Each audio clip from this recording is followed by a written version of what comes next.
Կենտրոնի եթերում անցուդարձն է, եկեք միասին ու կարճ ամփոփենք օրվա կարևոր իրադարձությունները Հայաստանից ու աշխարհից։ Բարի երեկո։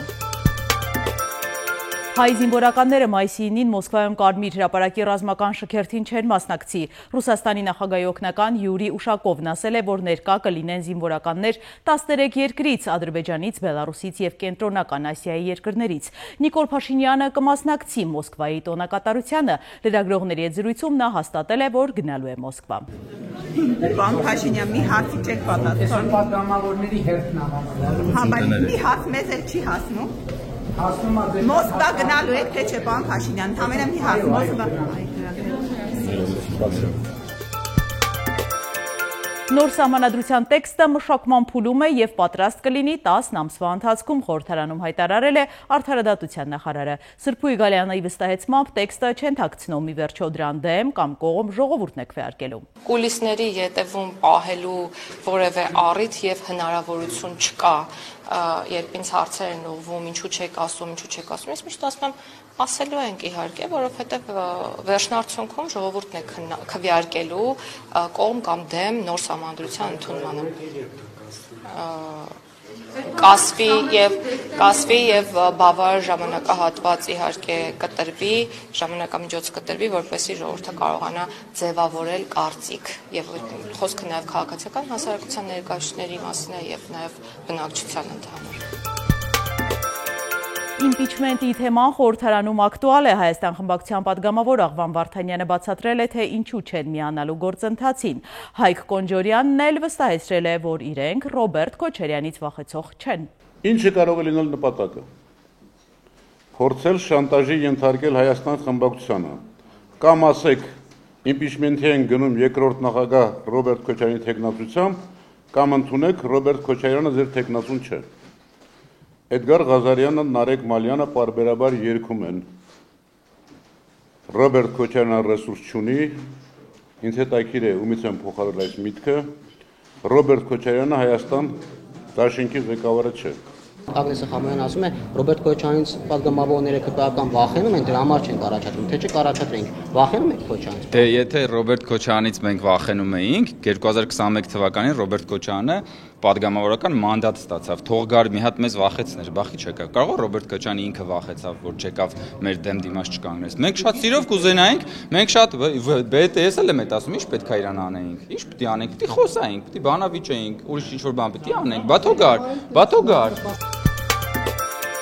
Անհետ կորած երկուամյա Տիգրանի որոնման աշխատանքները շարունակվում են, արդյունավետությունը բարձրացնելու համար կիրառվում են նաև անօդաչու սարքեր և ջրափրկարարական նավակներ։ Ստուգվում են բոլոր վարկածները։ Զրույցներ են տարվել ավելի քան 5 տասնյակ անձանց հետ։ Խուզարկվել է շուրջ 2 տասնյակ տրանսպորտային միջոց։ Որոշվել է նաև Մարմարի գետի հոսքը կանգնեցնել ջրի հատակը հատուկ սարքերով նկարելու համար։ Տիկին Մերաբյան, դուք այսօր այցելել եք փոքրիկի ծնողներին, ինչ դիտարկումներ կանեք, ինչպիսին է երեխան ու դուք ոնց եք մտածում, ոնց կարող է երեխան գետը ընկնել։ Իրականում մենք այսօր առաջնահերթ Տիգրանի քույրիկի հյուրերն էինք, որտեղ 4 տարեկան է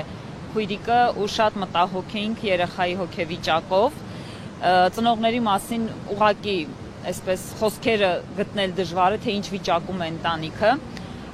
Դեպքը որքանով, որ մենք գործընկերոջս հետ կարողացանք քույրիկի հետ խաղերի և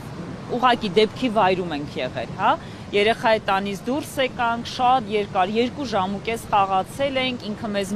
պտտել է ամբողջ մանրամասնությամբ երեխան նկարագրել է, ասեմ, որ 4 տարեկան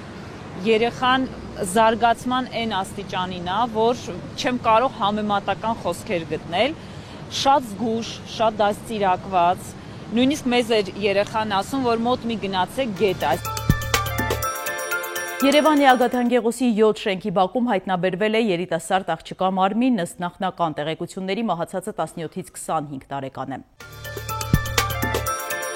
Երրորդ մասում 15-ամյա տղան պատոհանից կրակել է հրապարակում վիճաբանողների ուղղությամբ։ Գարեգին Նժդե հրապարակում վեճը ծագել է մեքենաների վարելու հարցի շուրջ, որոշ ժամանակ անց վեճը ծեծկրտուքի է վերածվել։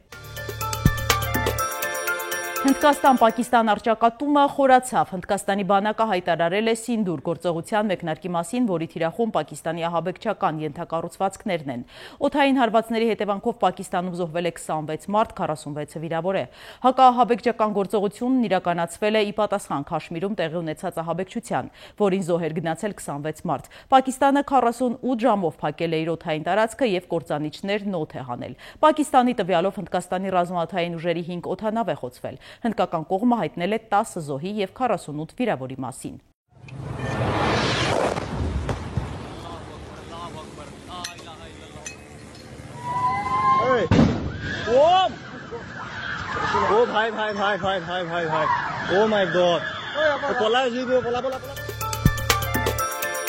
ԱՄՆ նախագահի եւ Կանադայի վարչապետի միջև երկխոսությունը մեծ արձագանք է ստացել։ Թրամփն ասել է, որ դեռ կարծում է, որ Կանադան պետք է դառնա Ամերիկայի 51-րդ նահանգը, իսկ Քարնին պատասխանել է, որ Կանադան չի վաճառվում։ Թրամփը շարունակել է եւ հիշեցրել հայտնի ասացվածքը, թե երբեք մի ասա երբեք։ Խորհրդային միության կողմից դեռևս 1972-ին տիեզերք արձակված տիեզերանավի վայրեջքի մոդուլն առաջիկա օրերին կընկնի երկիր մոլորակի վրա։ ՆԱՍԱ-ն հայտնում է, որ լրացուցիչ շարժիչի փչանալուց հետո շարքից դուրս եկած տիեզերանավն ի սկզբանե բաժանվել է 4 մասի, որից երկուսը 48 ժամվա ընթացքում ճնշումից այրվել է։ Մյուս երկուսից մեկը կառավարելի է, սակայն վայրեջքի մոդուլը վտանգ է ներկայացնում։ 495 կիլոգրամ կշռով կտորը կարող է ընկնել Եգիպտոսի, Սիրիայի, Թուրքիայի եւ Ադրբեջանի բնակելի տարածքների վրա եւ ուժեղ պայթյունի պատճառ դառնալ։ Առաջարկում եմ միասին թերթել մամուլի էջերը։ Հրապարակը գրում է Մարտուն Գրիգորյանի թիմին զուգահեռ իշխանությունն աշխատանքներ է տանում նաև Վարդան Ղուկասյանի թիմի ուղղությամբ։ Երեք իշխանական շրջանակներից մեզ ասացին, որ Ղուկասյանի թիմից 2 հոգու նկատմամբ քրեական վարույթ է հարուցվելու։ Իսկ եթե հոժարակամ ԿՊ-ի կողմը չանցնեն, ապա հնարավոր է ձերբակալությունների միջոցով իշխանության զավթում իրականացվի։ Թե ովքեր են թիրախները, անուններ չտվեցին։ Երեք հայտնի դարձավ, որ Գյումրիում իշխանազավթման մեկնարկը ԿՊ-ի կողմից տրված է։ Մարտուն Գրիգորյանի ղեկավարած Մեր քաղաքը դաշինքի ավականու անդամ Կարեն Բադալյանն ապրիլի 21-ին մանդատից հրաժարվելու դիմում է ներկայացրել քաղաքապետին։ Վերջինս էլ արձանագրություն է կազմել եւ ուղարկել ընտրատարածքային ընտրական հանձնաժողով, սակայն 2 օր անց Բադալյանը նոր դիմում է ներկայացրել, որով խնդրել է անտեսել իր դիմումը, նշել է, որ ցանկանում է շարունակել պաշտոնավարել որպես ավականու անդամ եւ ուզում է դուրս գալ Մեր քաղաքը խմբակցությունից։ Մարտուն Գրիգորյանը կասկածներ ունի, որ իշխանությունն ազդել է իր թիմակցի վրա եւ փորձում է զավթել Գյումրին։ Իշխանությանը 3 ձայն է պակասում, որ փոխի ձայների հարաբերակցությունը հօգուտ իրեն։ Այժմ 14 մանդատ ունեն, ավականու 33 մանդատից։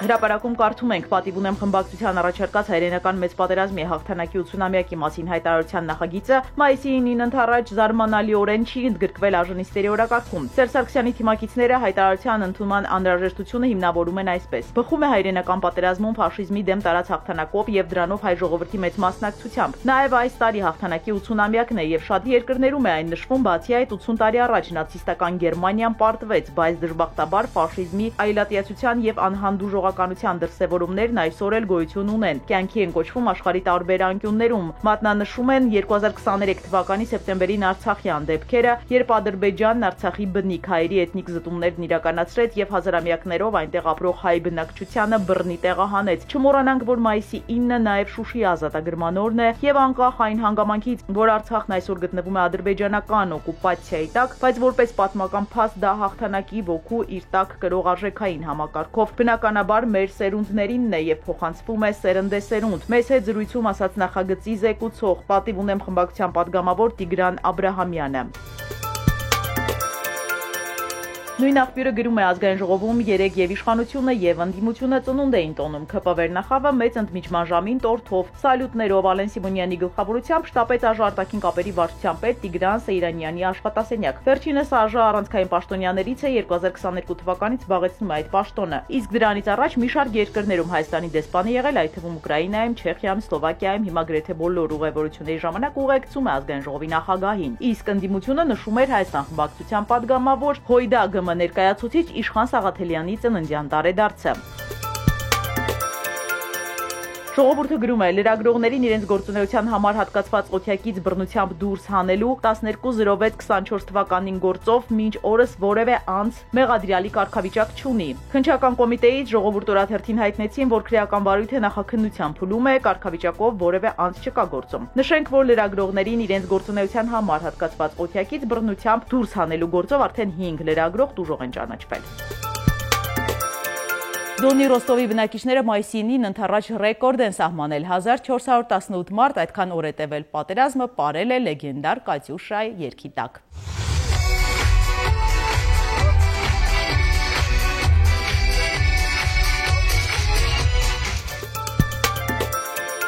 Մասկի չիպավորված երրորդ մարդը լեզվով կառավարում է համակարգիչը, սարքը գտնվում է տղամարդու ուղեղում։ Նա տեսանյութ է ձայնագրում և շփվում է մտերիմների հետ։ Մասկը հայտարարել է, որ իր Terralink ընկերությունը նախատեսում է առաջիկա 1 տարվա ընթացքում մարդու ուղեղի մեջ տեղադրել նոր չիպ, որն ունակ է վերականգնել կույրերի տեսողությունը։ Եղանակ մայիսի 8-ին կեսօրից հետո շրջանների մեծ մասում կարճատև անձրև կտեղա, որոշ հատվածներում կարկուտ։ Շիրակում, Լոռիում և Տավուշում անձրևները կլինեն հորդառատ։ Ամսի 10-ից 11-ը կեսօրից հետո որոշ շրջաններում կարճատև անձրև կգա։ Ջերմաստիճանը այսօրվանից մինչև 8 նիշ կբարձրանա։ Սիրելի հետևորդներ, կատարենք մի քանի պարզ քայլ մեր YouTube-յան ալիքը զարգացնելու համար։ Ձեզանից մի քանի վայրկյան է պահանջվելու, հավանում եք այս հաղորդաշարը և բաժանորդագրվում։